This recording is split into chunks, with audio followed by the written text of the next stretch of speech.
Um pouco. Quem tá conseguindo ver? Como é que tá? Agora todo mundo, corações pra gente, conseguimos! Meu Deus do céu, que Seja, isso? seja bem-vinda. A Eu já assistência estou do meu filho acostumada. aqui, porque é a analfabeta aqui de... Então, eu deixei para a abertura final que você é a esposa do Rafael e a mãe do Luigi. Então, aí, ó, tá vendo? Tá Família. vendo? Olha aí, família entrando em ação, né, para Pô, funcionar isso aqui. na realidade, o que eles não sabem é que a gente fez tudo isso para testar se está todo mundo atento. Foi tudo um teste, é tudo combinado. Entendeu? Então, Nossa, eu vambora. salvei, já salvei a primeira parte. E a gente. Então, boa tarde, Sandra. Obrigada por ter aceito o convite. E Eu que aí fica com agradeço. você o boa tarde aí para o pessoal que está entrando. Nossa, pessoal, boa tarde. Obrigado a todo mundo que está entrando nesse momento com a gente aí. Obrigado principalmente você, Renata, pelo convite, né, por você estar fazendo esse momento aí de todo mundo ser um pouco melhor, a gente poder trocar essas informações, fazendo todo mundo evoluir profissionalmente num momento tão delicado, tão desgastante para todo mundo, e que inclusive vai estar até dentro do tema nosso, né, de hoje, desse trauma free aí, quando a gente fala da piscina, que a gente vai falar, mas ele também está relacionado até esse momento que a gente está vivendo hoje. Então, obrigado mesmo, tá? E ainda mais agora com esse contratempo todo, você vai me socorrendo e direcionando aí, Vamos embora. Vamos fazer tá? um tutorial na hora. Legal. Eu queria até dizer assim, você foi a responsável por... eu dava aula de natação para bebê, mas no Rio de Janeiro você sabe muito bem que a cultura era do bebê individual, né? E foi num curso seu lá na Estilo, em 1900, lá vai bolinha, quando você tinha 17, eu tinha 16, que você foi mostrar pra gente porque nós queríamos implantar o bebê com a mãe na água e tudo. Foi ali que, assim, já te conhecia de congresso, mas foi ali que eu tomei coragem, a Márcia Napo abraçou a causa e a gente começou com as aulas com as mães lá na piscina, lá na Estilo. Então, isso, você é muito responsável por esse momento também na minha carreira, assim, nesse Legal, início. legal. Muito legal, né? Esse reencontro. Então, Sandra, o tema de hoje é um tema que te é um tema que brilha os olhos, né? Que é algo que você e o Rafael, que é seu parceiro nessa jornada, abraçaram. Então, muita gente me perguntou o que é trauma free. Então, a primeira pergunta que eu vou te fazer é, Sandra, o que é trauma free? Então, esse tema é bem complexo, a gente vai falar em partes aí, né? Vou até pegar auxílio aqui das minhas anotações, porque eu tenho que falar em nome de pessoas, eu tenho que falar em conceitos, né, que eles dão, que não é a Sandra falando, mas sim esses profissionais que estão estudando isso e que geraram isso. Esse conceito surgiu no Congresso Internacional de Natação Infantil na Austrália, e quem está estudando, fazendo tudo isso, é a Associação Internacional das Escolas de Natação. E o que aconteceu? Eles queriam fazer um movimento para que combatesse, né, ou mostrasse, na realidade, a importância do trabalho que tem que ser feito com as crianças, sem um medo na criança, né, sem ser método forçado de natação. Então, na realidade, esse estudo todo começou pela Janice Hansey, né, que ela peraí, deixa eu pegar aqui a fala, só para o currículo da mulher, né? Peraí, que nessa movimentação de vai para lá, vai para cá, saiu tudo da ordem aqui, gente. Tem Mas vamos lá. problema. Estou me achando aqui, peraí. Não tem problema Achei. não, Sandra. É um tema bem delicado que eu tenho que falar tudo direitinho, né? Então, ela é consultora e educadora aquática internacional e ela é ativista contra métodos de sobrevivência que usam a força e traumatizam. Então, o que aconteceu? A Janine, ela começou esse movimento de ir em busca de psicólogos, doutores, que falassem o que se aquilo estava traumatizando a criança ou não, tá? Se o fato dela estar vivenciando aquela situação na piscina que angustiava ela, né, que deixava ela chorando, que ela contraía aquele corpinho, aquele tônus, mostrando que estava todo contraído, que estava com medo, que não queria estar nessa situação, se isso estava gerando alguma coisa na criança ou não. E aí, indo atrás de congressos para tentar encontrar esses doutores da psicologia, um dos doutores ouviu essa angústia dela e colocou ela em contato com a doutora Frances Waters, que ela é uma americana, né, e ela é terapeuta familiar, e ela é especialista em trauma. Então, aí, a Janine enviou para ela esses vídeos, né, dessa natação, onde mostrava essa criança toda tensa, lá sendo obrigada a ficar numa posição de sobrevivência, né, tanto o bebê como crianças um pouco maiores também. E aí, quando a Frances foi olhar esses vídeos junto com o marido dela, que também é um doutor em psicologia, foi até engraçado que depois de um tempo o marido dela saiu de perto dela e começou a chorar. E ela foi ver o que estava acontecendo. E ele falou que aquilo estava angustiando ele, porque voltou na infância dele, quando o pai dele obrigou ele a nadar. Então, assim, o trauma, ele não acontece só no momento. Às vezes a gente acha que aquela situação vai traumatizar e aquilo vai gerar no momento. E isso foi colocado bastante pela Frances, que não, né? Que isso pode gerar lá na adolescência o efeito desse trauma. E não só o trauma, mas o estresse negativo. Né? A gente tem 3 tipos de estresse aí que a gente vai estar falando um pouquinho, a intensidade deles, o que eles geram, por isso que a gente falou que vai estar linkado até o momento que a gente está vivendo também. Mas que esse tipo de trauma, no caso da natação, vamos colocar assim ou outro, mas no caso da natação, aquelas crianças que vomitam, né, que chegam até a vomitar, que você mostra nos seus cursos, eu mostro, e vários profissionais amigos nossos também, né, que trabalham com bebês, isso pode provocar até uma anorexia futura no adolescente ou no adulto. Então, o que ela até colocou que, às vezes, essa situação que ele está vivenciando agora de estresse não vai aparecer agora. Pode aparecer lá na adolescência ou lá na vida adulta. E tem um estudo que mostra de genótipo, que ele fala sobre o que o gene vai gerar em você depois, né? Então, nesse estudo mostra que, por exemplo, o que às vezes parece trauma para um, não é para o outro. E o que é para outro, não é para um. Né? Então, assim, às vezes uma situação que é delicada, você fala, mas isso não vai traumatizar uma criança. Para ela, pode traumatizar. Então, isso já é comprovado. Então, foi por isso que essa Associação Internacional de Natação Infantil foi atrás de estudos científicos, né, para comprovar que isso realmente está fazendo mal para a criança.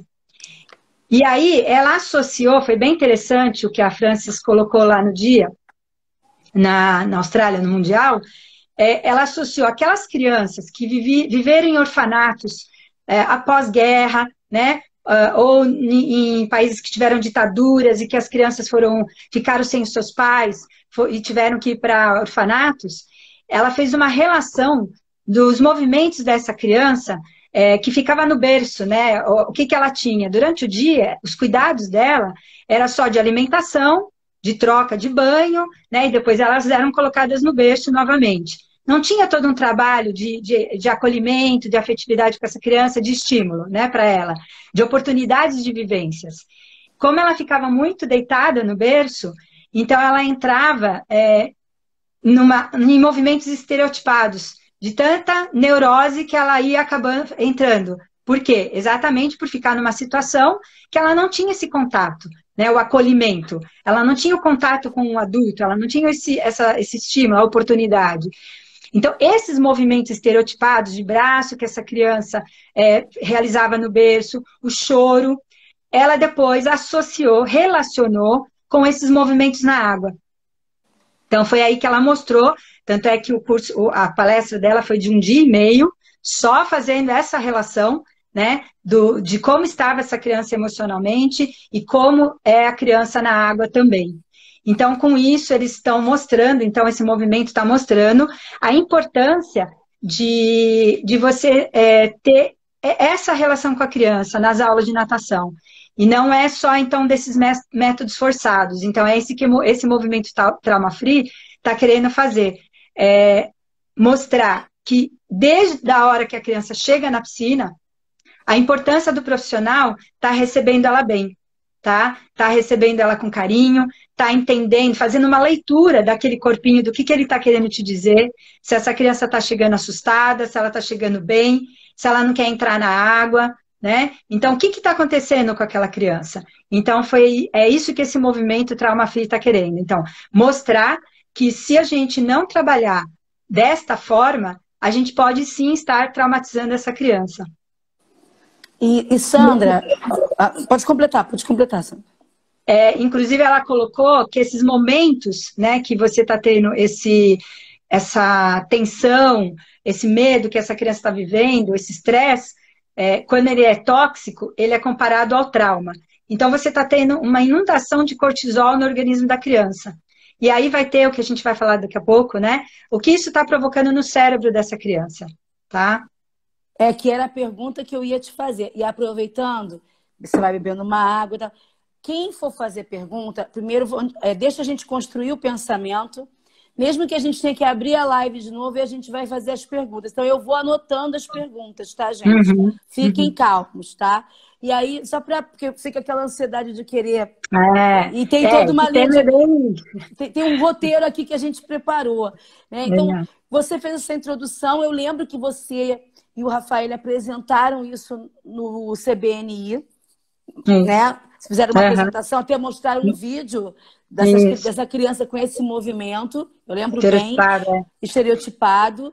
Eu fiquei bastante mexida com isso também. É um vídeo pesado, né? Pesado.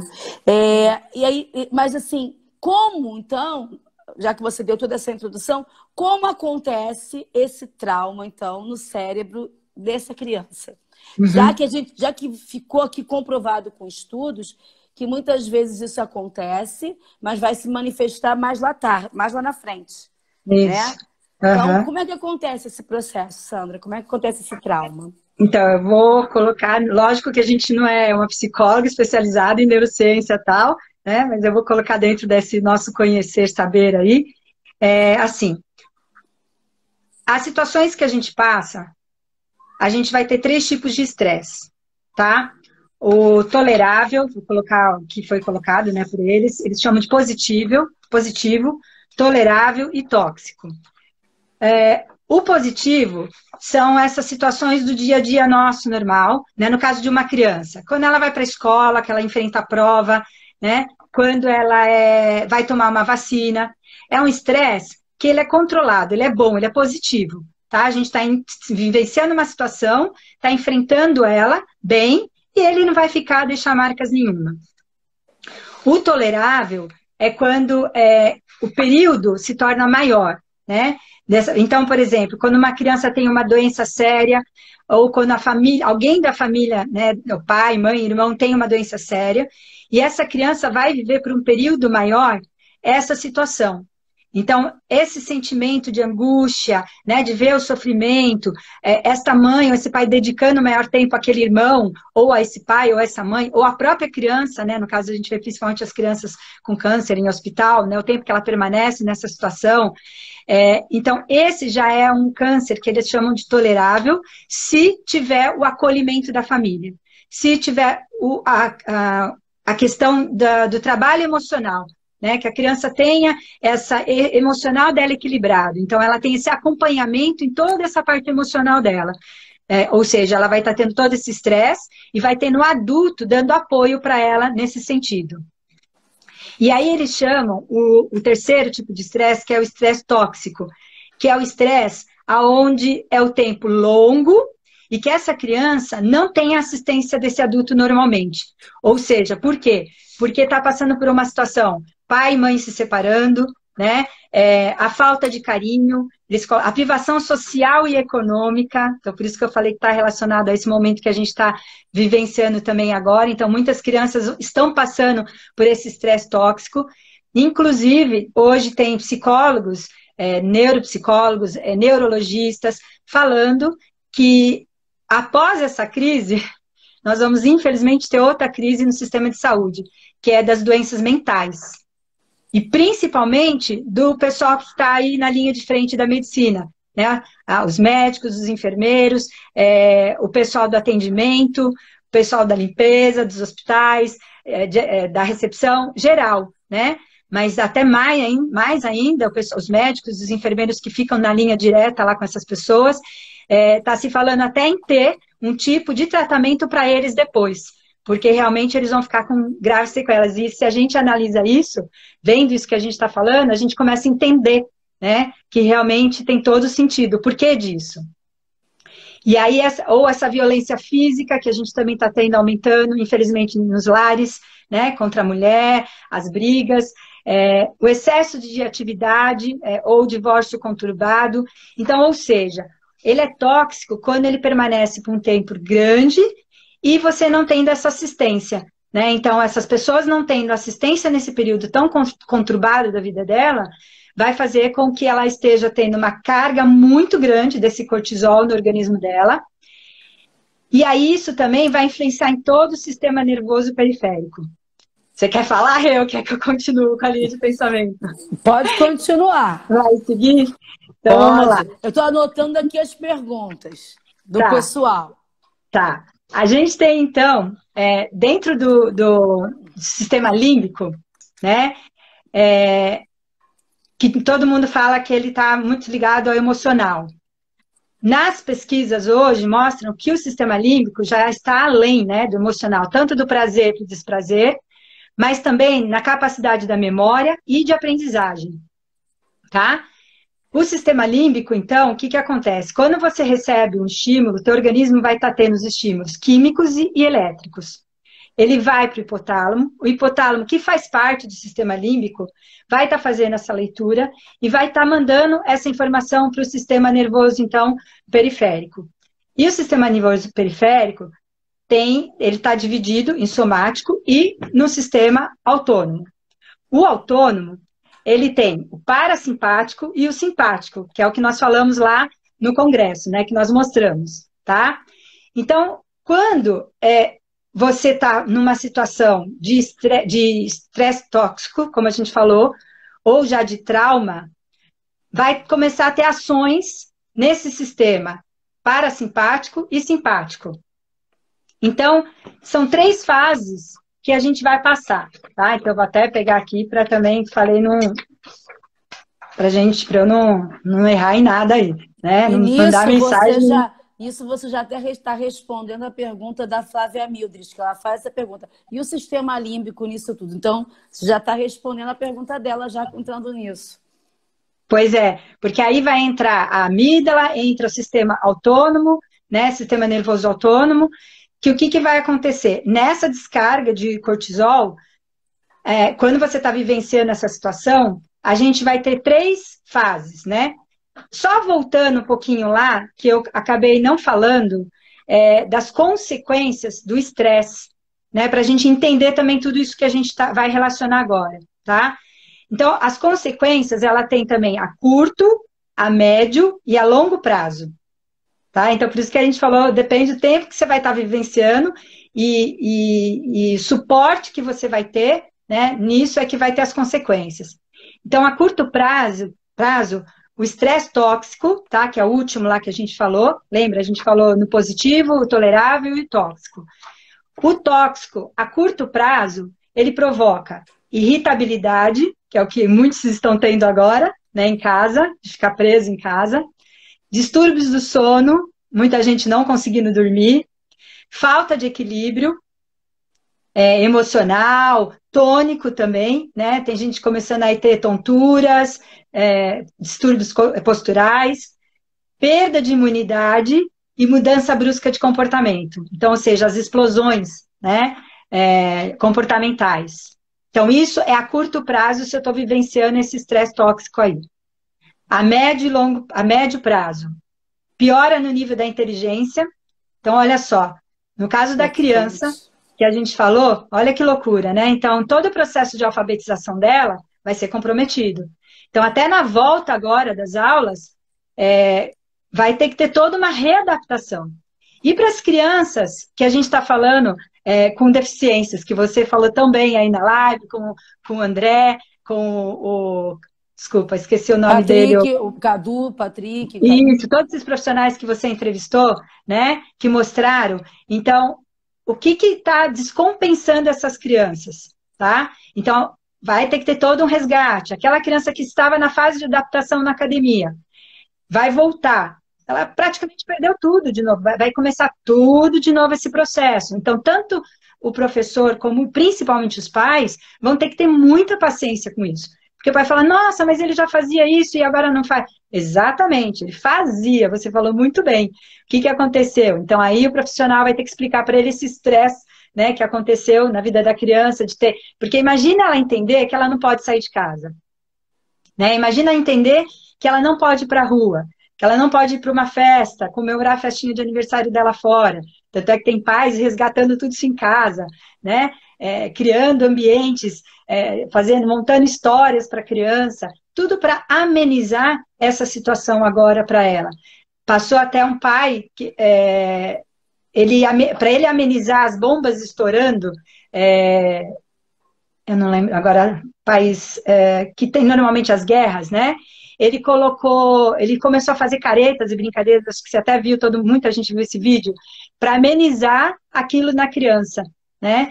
Então, é isso que a gente está falando, o quanto a criança tem que elaborar tudo isso, e o quanto é difícil para ela elaborar. Então, a médio prazo vai ser a piora nessa inteligência e aparecimento de transtornos comportamentais, como transtorno de ansiedade e depressão. Então, por isso até que os médicos estão falando, né, e os profissionais da saúde, o que isso vai gerar depois, tá? Se a gente não se cuidar em casa também, né? Por isso que eles falam, faz atividade física em casa, né? Faz atividades de dança, principalmente dançar, cantar, tudo isso vai o quê? Diminuir a quantidade de cortisol que está sendo colocada no nosso organismo nesse momento, tá? Então, olha quanta coisa a gente tem que relacionar, né? E a longo prazo, o que esse estresse tóxico provoca aí, então? Maior risco de surgimento de transtornos psiquiátricos, doenças autoimunes e doenças crônicas como diabetes, hipertensão, acidente vascular cerebral. E a gente viu aí até gente, né, tendo esses AVCs aí, e aí muito sendo relacionado com o corona, e às vezes nem é o coronavírus, né? Como não tem o teste para fazer, até acabaram relacionando o AVC ao corona, e de repente pode ser, não ser, seja ao estresse que a pessoa está vivenciando dentro de casa. Né? Imagina aí os pais que não têm o que colocar para comer, né? Que não tem espaço dentro de casa para se movimentar, todo mundo lá. Alguém pegou e tem que ficar isolado, como que ele vai ficar isolado?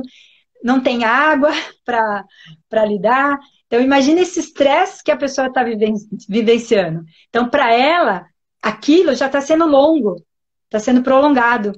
Então, por isso que eles colocam que o estresse e o trauma, a intensidade vai depender lá também do fator genético de cada um, tá? O que é para um, às vezes não é para o outro. Rê, tudo bem? Você está aí? Isso, você tinha sumido. Tranquilo, tô aqui. Tudo bem? Todo mundo está ouvindo bem? Não se preocupa comigo, não. Tá ouvindo perfeitamente.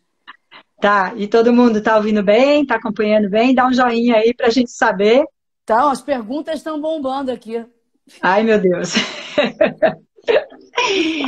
Então, vamos lá. Então, como que isso vai acontecer lá? Os graus lá que a gente falou no sistema nervoso autônomo, né? Então, se a criança está vivenciando o estresse lá na piscina, vamos supor lá na posição dorsal lá, que ela é forçada a ficar naquela posição de sobrevivência. Então, ela vai primeiro ter a primeira conduta que vai estar atuando o sistema parasimpático dela, mais o nervo vago, né, que é do sistema parasimpático lá. O nervo, no sistema parasimpático, a gente tem o nervo vago e o nervo ventral, tá? Vago ventral. O vago ventral é o que faz a gente ficar engajado nas atividades nossas, porque ele também está ligado à amígdala lá que a gente falou, que é o que vai estar controlando as nossas emoções, né? Então, esse nervo vago ventral, ele é o que te faz ficar engajado numa atividade quando ela é prazerosa, quando ela tem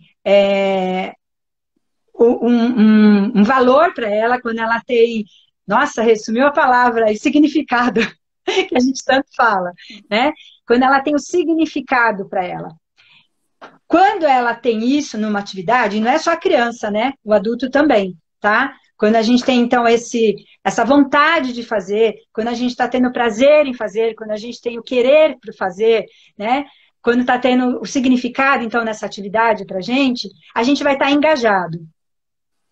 Quando isso não está acontecendo, então você vai ter aí o sistema simpático atuando, e esse nervo ventral também, ele vai ter o desengajamento, porque não estou tendo nada disso que a gente falou até agora, ou seja, não estou tendo prazer, estou com medo, não está legal eu ficar naquela posição, lá sendo forçado eu ficar. Então, eu vou ter, então, ao invés de estar engajado, eu vou estar desengajado. E isso vai gerar o quê? Então, é isso que a gente vai falar agora, até no aprendizado, tá? A influência disso no aprendizado. Então, a primeira conduta da criança, nessa situação, vai ser ela mostrar que ela não está confortável ali e que ela não quer ficar naquela posição. Não só, como a gente falou, na posição dorsal, ou quando aquela criança chega para a gente com medo ou insegura na piscina, né? Que ela gruda na perninha do pai, não quer sair, que ela gruda no colo do pai, não quer ir para o professor. Quando ela entra na aula, né, que a gente fala, quando ela vai iniciar o processo de ensino, toda essa situação para ela, que a gente falou, está sendo estressante. Se isso não for controlado, ele vai aumentando o grau que a gente falou. Ele vai lá para o tolerável, até para ir para o tóxico. Então, no caso na piscina, qual foi a conduta que ela relacionou lá, da criança que a gente falou dos movimentos estereotipados? Então, o primeiro, ela viu a criança chorando, né, e gritando. Então, ela está na primeira fase lá dela, do sistema parasimpático e do nervo vago ventral atuando, tá, nela. Então, mostrando para ela que ela tem que se defender. Como que ela vai fazer? Ela não sabe falar. Ela não sabe falar para o professor ou para o pai. Eu não quero ficar nessa posição. Então, qual é a leitura que a gente tem que fazer, então? É da questão facial dela, o emocional dela, o que está expressando? Está expressando um sorriso de prazer ou está expressando um pavor, uma angústia de estar ali, uma tensão? E aquele corpo, aqueles ombros, como é que eles estão? Eles estão tensos ou eles vão estar relaxados na água? Então, se isso tudo está acontecendo, ela já está tendo lá o grau de estresse que a gente estava falando. E aí ela percebe que o adulto não está dando bola para isso, né? Ou seja, ele não está... Não, vamos continuar. Ela tem que aprender a sobreviver. Aí a criança, então, vai entrar na segunda fase de estresse dela, né? Ou seja, lutar ou fugir. Ela não tem como fugir, porque ela não tem como se soltar do professor e sair correndo, né? Então, só que ela vai fazer o quê? Ela vai tentar empurrar. Pode ver que muitas dessas posições, até a criança leva o bracinho para trás para tentar agarrar o profissional ou o pai que está mantendo ela nessa posição, né? Então, ela vai tentar fazer isso, agarrar, ela vai tentar espernear mais ainda, mostrar que ela não quer ficar naquela posição. Tanto é que até tem profissionais que, infelizmente, acabam prendendo os bracinhos dessa criança, né? Ou seja, por quê? Porque aí ela vai conseguir se manter mais na posição dorsal, porque ela aumenta a superfície corporal dela, mas principalmente porque ela não tem como mostrar que ela está querendo agarrar esse profissional atrás. Porque se ela não quer ficar lá, o que ela vai fazer? Ela vai tentar agarrar, né? Então, ele prende o braço dela em alguns métodos, infelizmente, acabam prendendo o bracinho dela também, para ela ficar na posição. E aí, mais um momento que o adulto não faz a leitura do que aquela criança está querendo mostrar para a gente, e então ela vai tentar a terceira e pior fase, tá? Que é a fase onde que eles chamam de dissociar, ou seja, entre o sistema parasimpático, que o nervo vago dorsal, né, que os répteis têm de sobrevivência, que é onde ela apaga. A criança deixa de lutar, tá? Isso é o pior momento para uma criança, que inclusive quando eu fiz lá o estágio na França, que eu e a Cláudia Puca, nós fomos para um hospital e passamos o dia vendo as crianças que estavam na UTI. E o médico disse pra gente que o pior momento da vida deles é a hora que a criança para de chorar na UTI. Por quê? Porque ela acha que ninguém está se preocupando com ela. Ela acha que ninguém mais está preocupada, ou seja, está se esforçando para ela sobreviver. Então, ela deixa de lutar pela vida. É mais ou menos isso que acontece na piscina, tá? Quando a criança lá, e a gente vê, ela está fadigada, né? Ela foi inundada por aquele cortisol. Ela não consegue responder mais. Aí o cérebro dela manda ela entrar nesse momento para que ela até não morra. Então, é uma fase antes, por isso que ela fala que é terrível isso, é o trauma, ela fala que é comparado ao trauma de abuso na criança, tá? Por quê? Exatamente por causa disso, porque entrou no ápice lá do sistema nervoso, para que ela... Uma defesa antes da morte, né? Ou seja, porque o organismo dela está em colapso fisiológico, neurológico, tá? Entrou em colapso tudo. Então, é uma forma dele se defender. Então, ela dissocia, ela se desconecta para poder ficar naquele período ali.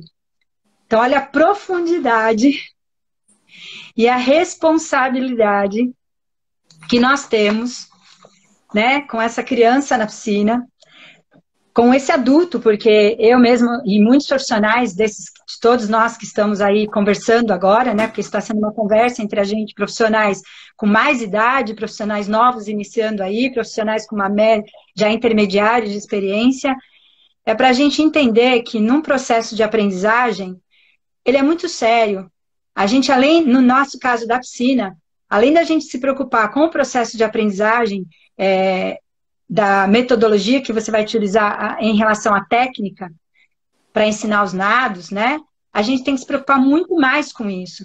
Por isso que até a gente do INAT fez aquela roda da evolução profissional lá, exatamente para a gente entender que nós, como profissionais da saúde, a gente não pode ver só o movimento como movimento somente, como a parte motora. Ele está diretamente ligado ao nosso emocional, né? É um todo, nosso corpo é um todo, não tem como a gente separar corpo e mente. Então, é importante a gente entender o movimento, é importante a gente entender como ele é realizado, qual toda a cadeia de sequência dele, né? Da onde ele surge, da onde ele termina, para que seja mais fácil o processo de aprendizagem motora.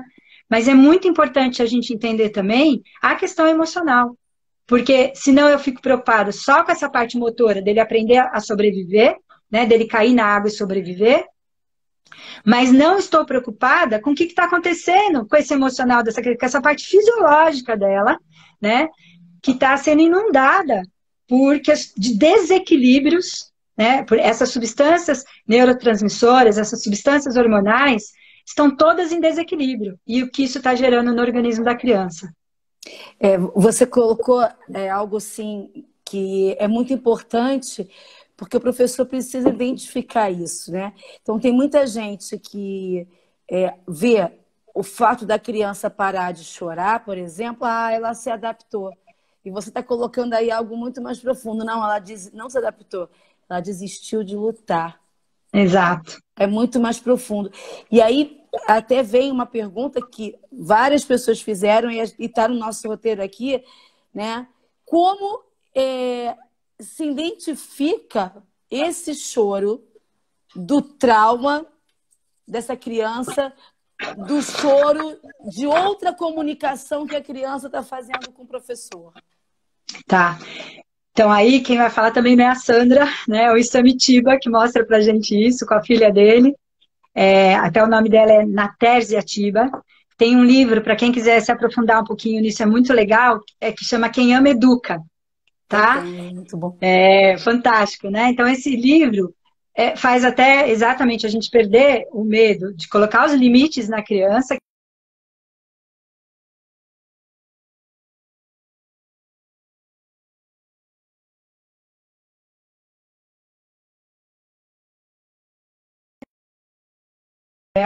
Como na forma dela verbalizar, não só falando, porque tem criança que ainda não vai falar, não sabe a fala, né? Mas pela linguagem dela do choro. Então, o choro vai ser a fala dela naquele momento. Como que está sendo aquele choro ou aquela fala? Está sendo uma fala, um choro, ou uma fala de poder, para conquistar, né, o que ela quer, no caso de quem fala, né, a birra, o gritar, o espernear. Então, esse corpo e aquela fala está expressando que é uma fase de poder, ou está sendo um choro, ou uma fala que está expressando que ele está tendo dor, fome, sono, ou angústia pelo aquilo que está acontecendo em casa e que os pais não estão percebendo.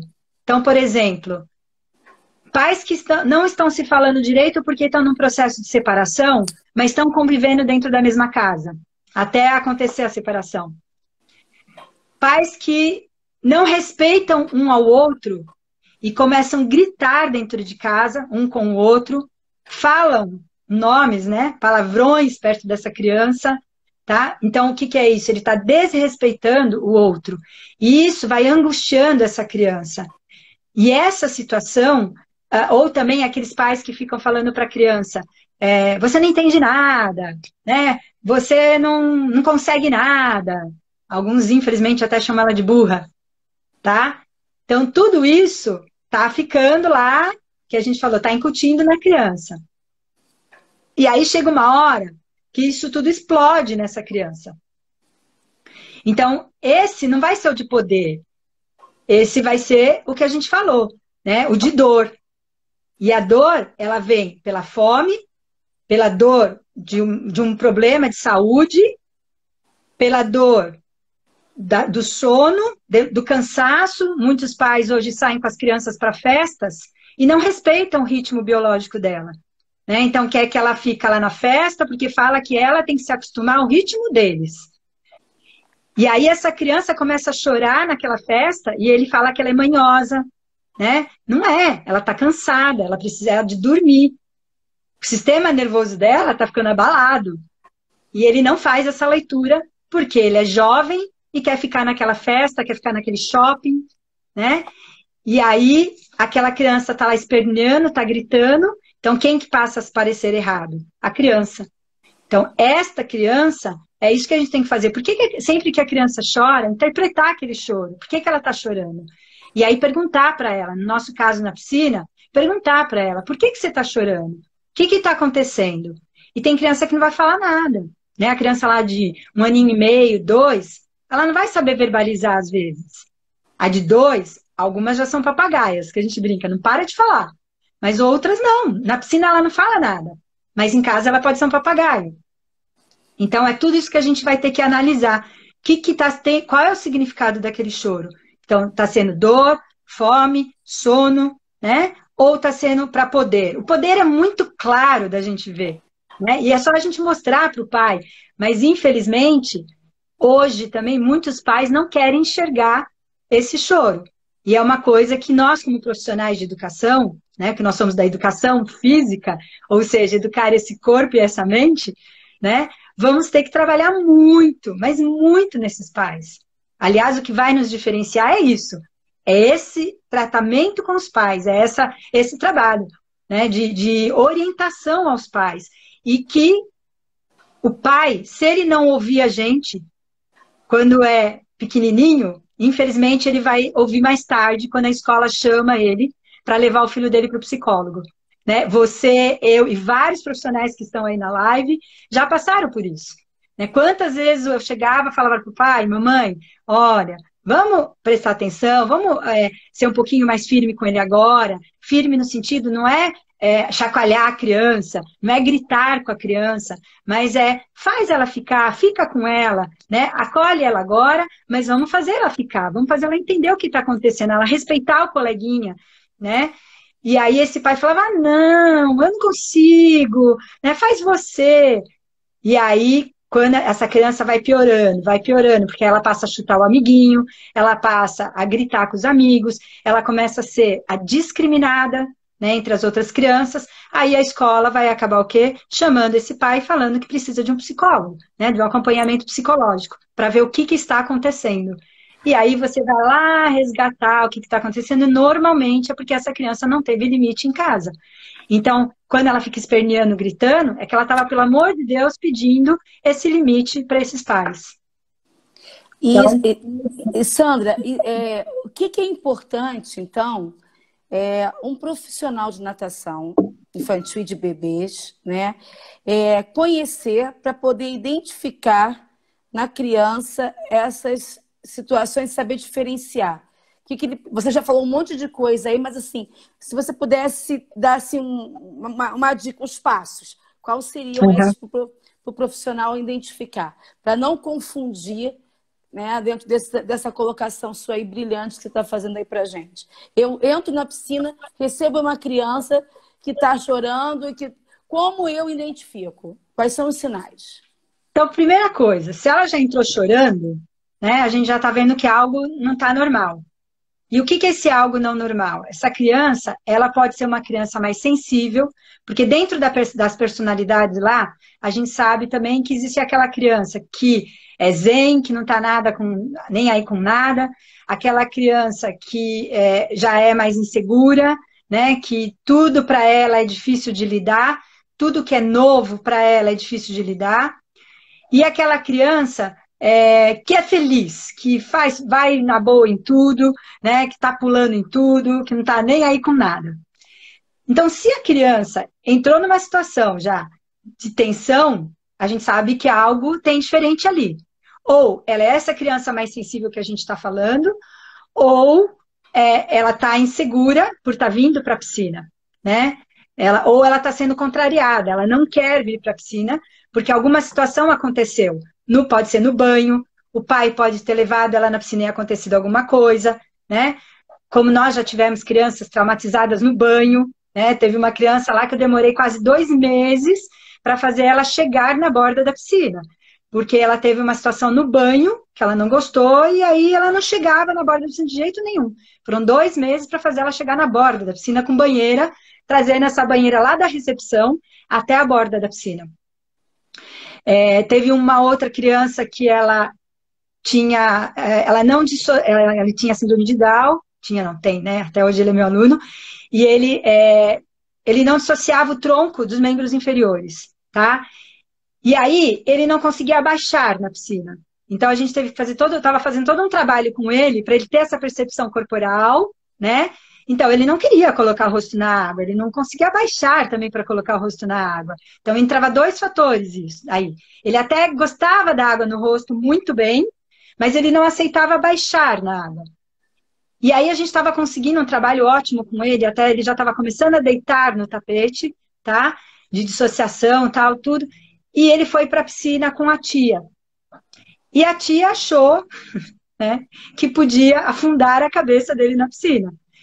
Ou seja, perdi todo o trabalho que eu fiz com ele, tá? Então, tanto aquela criança, nós perdemos o que foi feito no banho, né? A mesma coisa aconteceu com simplesmente um brincar, que ela achou que era um brincar na piscina, né? Não foi por maldade, não foi nada, foi realmente por desconhecimento, né? Acabou acontecendo isso. Então, essas situações podem gerar essa postura dessa criança na hora que ela chega na piscina com a gente. Ou todas aquelas situações que a gente falou que ela está vivenciando em casa, né? Uma vovó que morreu, um cachorrinho que morreu, papai que está separando, iniciou o processo na escola. Quantas crianças a gente vê regredindo na natação porque iniciaram o processo na escola, né? Então a gente até fala, não dá para começar os dois juntos, escola e natação. É muita coisa para a criança elaborar. Então começa um, depois começa o outro. Deixa ela se adaptar. A mãe que está grávida, né, do irmãozinho.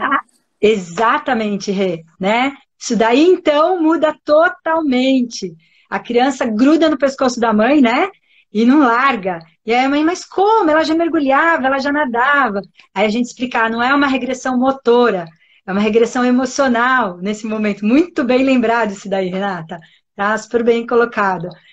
Então é isso, por isso que a gente fala que é importante o profissional conhecer desse desenvolvimento emocional que a gente está falando, né? Então, essa característica a gente vê. Ela chegou já tensa? Ela chegou chorando? Primeira coisa, perguntar para o pai por quê. Ela está com sono?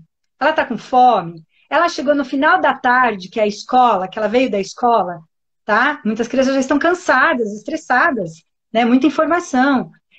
É a natação no sábado, que acontece muito. Ela ficou a semana inteira na escola, período integral. Aí o que que acontece? Vai para a natação no sábado. Aí ela acorda a família junto. O que que ela quer? Ficar junto com os pais. Ela não quer separar dos pais. Aí o pai leva para a natação e quer que ela vá com o professor direto, sem fazer o tempo de adaptação, de transição.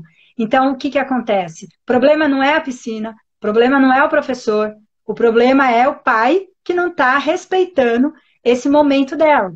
Então, o professor tem que fazer várias perguntas na hora que ela chega, né? Esta criança que está demonstrando essa situação não normal para a gente relaxada.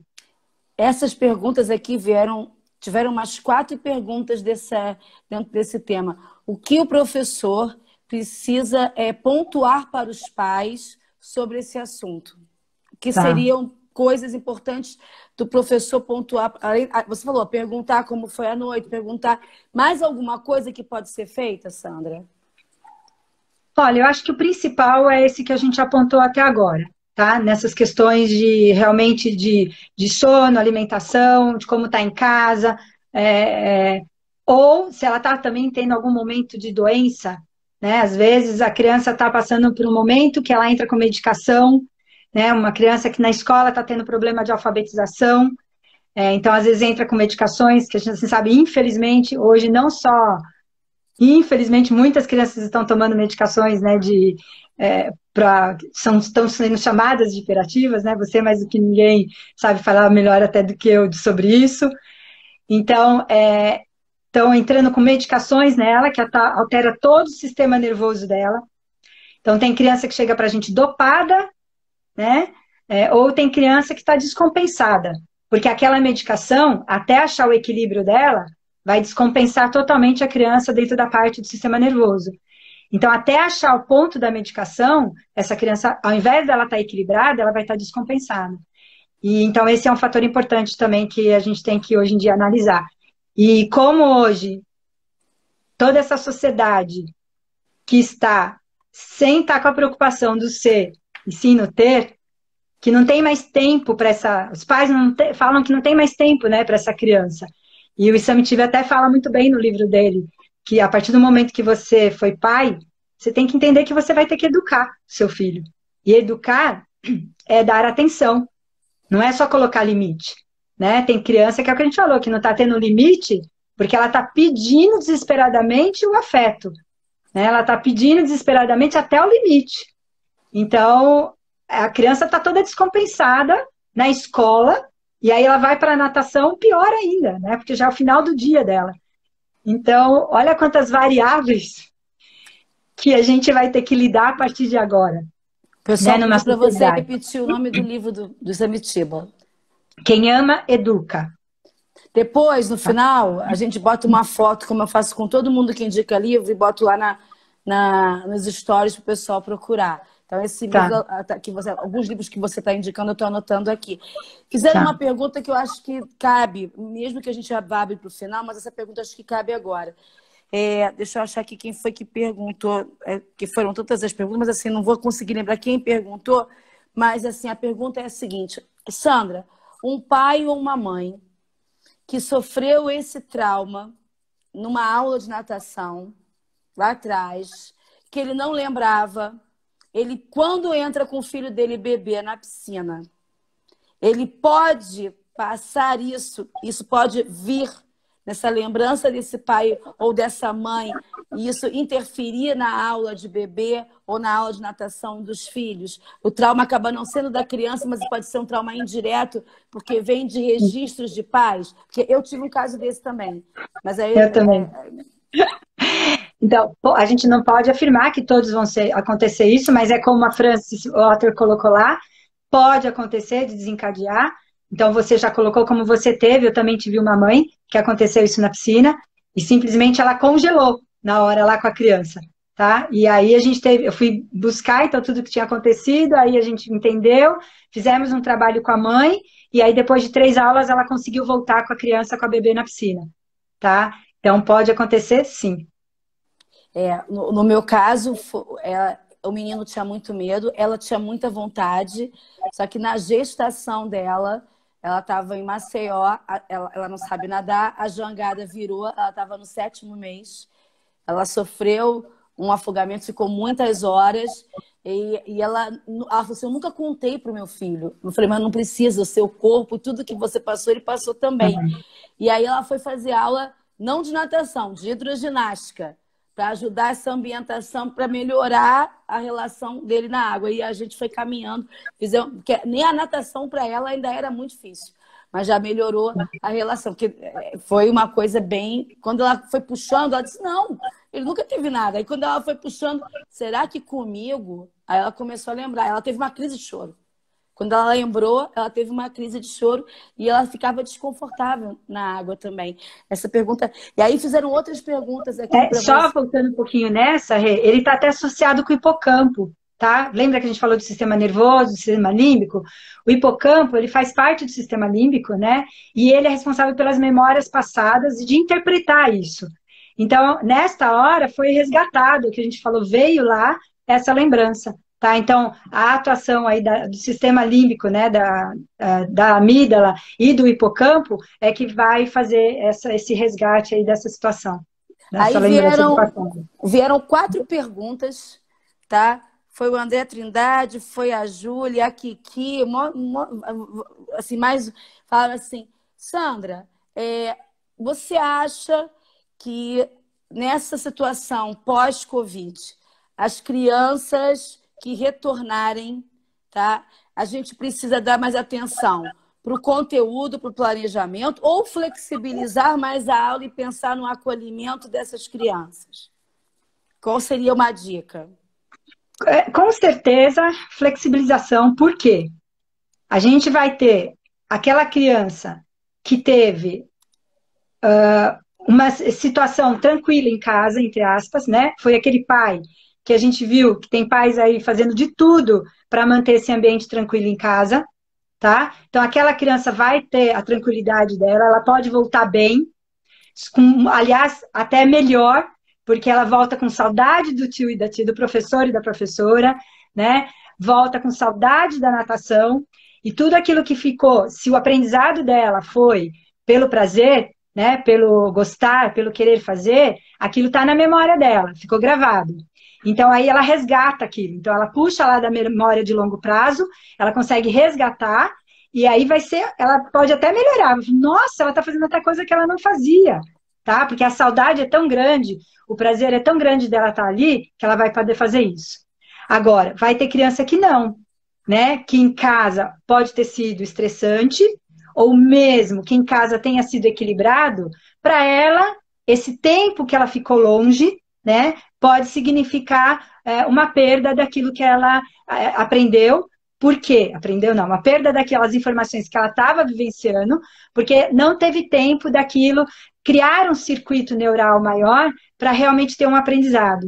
Né? Então, se ela ainda não estava nesse processo desse circuito neural maior, ela vai fazer o quê? Ela pode realmente não ter esse aprendizado, não apresentar na hora isso, ou até essa insegurança por tudo que ela vivenciou. Tá? Então, a gente vai ter essas duas crianças chegando na mesma aula. Então, por isso que eu falei dessa flexibilidade, né? Porque você pode ter aquela criança que vai estar evoluindo mais ainda, e você vai poder ter essa criança que vai estar realmente ou estressada, ou essa criança que vai estar com aquele movimento, aqui a gente fala com aquela energia toda acumulada, e ela precisa liberar isso na água, então ela vai ficar pulando, pulando, pulando, pulando, pulando, e aí o professor vai querer conter essa criança e entrar já com o exercício, ela não vai conseguir elaborar isso, né? Então não dá também, tem que deixar ela liberar todo esse prazer dela, aquela alegria, aquela felicidade daquele momento que ela está expressando. Então ele vai ter que fazer essa leitura corporal dela, assim, de como ela vai estar chegando. Corporal e emocional, de como ela está, né? Tá, na minha opinião, né? E assim, então não é uma receita, nós vamos ter que ir lidando conforme as crianças. E aí vem a outra pergunta, então. Como então esse professor deve se preparar, esse profissional, não só para esse retorno, mas também como ele deve se preparar para entender o significado do trauma free e não cometer ações antipedagógicas, porque eu não vou nem chamar de pedagógicas, né? Que podem levar as nossas crianças a terem um trauma. Então, como é que a gente pode se engajar nesse movimento de trauma free e se preparar para se engajar nisso? Então, e a gente também, dentro dessa linguagem que você colocou, bem, porque você vai falando, eu também vou puxando aquilo que eu esqueci de falar, ou que passou, né, pelo raciocínio do pensamento. Nem sempre vai ser trauma, tá? É o que a gente falou. O estresse tóxico está no mesmo nível que o trauma. Então, a gente tem que entender que às vezes não foi traumatizado, né? Que nem passou, vivenciou esse momento, não chegou um trauma, mas teve um estresse tóxico. Então, é isso que a gente tem que deixar claro na cabeça das pessoas, tá? Então, esse é o primeiro ponto. Segundo ponto, a gente vai ter que lidar principalmente com os pais que vão vir pra gente, que vão estar estressados, tá? E tóxico. Por quê? Porque esse cara está lidando com o quê? Com a situação financeira dele, com a empresa ou com o emprego dele, né? Que ou a empresa está num processo difícil, que a gente sabe muito bem o que todo mundo que tem empresa está passando, nesse momento desesperador, porque como que ele paga o salário dos funcionários? Né? Como ele vai manter toda a equipe dele? Quem é empregado? Eu vou ter o meu emprego ou não vou ter meu emprego quando eu voltar? Né? Então, tudo isso, quem é personal aí, está numa situação super difícil, né? Os personagens da água. Porque por mais que a gente dê terrestre, não é água. Então, às vezes, alguns pais não valorizam isso, infelizmente, né? Então, toda essa situação está fazendo não só os pais e as crianças estarem estressadas, o professor vai estar estressado também. Então, vai ser um desafio aí duplo, nem digo duplo, triplo, porque ele vai ter que lidar com o emocional, em primeiro lugar, o professor dele, né? Todo o estresse que ele também passou nesse período, lidar com o estresse do pai, que está passando por esse período, que ele não sabe se ele fica empregado ou não, quem tem a empresa não sabe se ela consegue sobreviver ou não, e o estresse da criança, se ela for essa criança que a gente falou estressada também. Então ele vai ter que respirar muito, fazer meditação, fazer respiração, tá? Para conseguir lidar com toda essa situação, porque não vai ser fácil. Esse Então, retorno vai ser bem difícil. então, a nossa live aqui, eu estou cronometrando, ela vai agora cair. Então, o que Tá. a gente vai fazer? Tutorial para você, Sandra.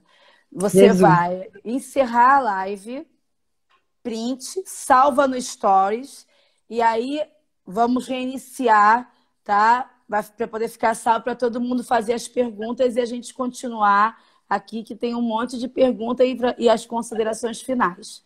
Perfeito? Tá. Tá, e eu te chamo de novo, certo? Isso. Tá. Todo mundo Pessoal, ok? dá Para de 5 beber água. minutinhos aí. 5 minutinhos, a gente já volta. É o comercial. É o que você fala, comercial e pro xixi, e água, Isso. tá? Tá bom, vai lá, encerra. Obrigada, pessoal.